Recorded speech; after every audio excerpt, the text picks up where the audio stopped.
Gambhira bridge પર ફસાયેલા chemical tanker માટે વિશેષ ઓપરેશન શરૂ કરવામાં આવ્યું છે. ગાંધીનગરની MERS મરીન રેસ્ક્યુ ટીમને ઓપરેશનની જવાબદારી સોંપવામાં આવી છે.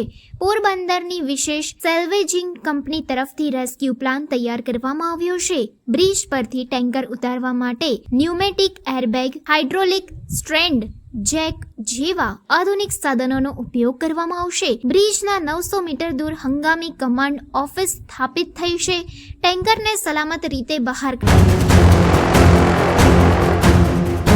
ઓપરેશન દરમિયાન માનવજાત અને બ્રિજના સ્ટ્રક્ચરને નુકસાન ન થાય તેનું ખાસ ધ્યાન રાખવામાં આવશે. આવતીકાલથી શરૂ થતા ઓપરેશનને 2-3 દિવસમાં પૂરો કરવાની તજજ્ઞોની તૈયારી લાગી રહી છે.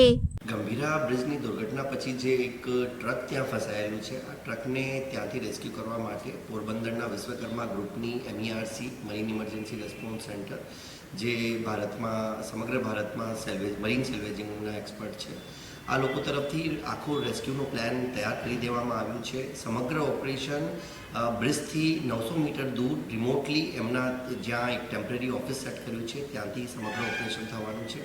આ ઓપરેશનમાં એમના દ્વારા ખૂબ અત્યાધુનિક ઉપકરણોનો ઉપયોગ કરવામાં આવશે. જે ન્યુમેટિક એરબેગ્સ છે, હાઇડ્રોલિક સ્ટ્રેન્ડ જેક છે, એન્જિનિયર્ડ હોરિઝોન્ટલ કેન્ટિલીવર છે, આ ઉપકરણો થકી આ રેસ્ક્યુ કરવામાં આવશે, જેથી કોઈ પણ માનવ જીવનને જોખમ ના થાય આ ઓપરેશન કરતા સમયે, અને બ્રિજની સ્ટ્રક્ચરને પણ કોઈ બીજો નુકસાન નહીં થાય. આ બંને બાબતોને ધ્યાનમાં રાખીને સમગ્ર ઓપરેશન આગામી 2 થી 3 દિવસમાં પૂરું કરવામાં આવશે.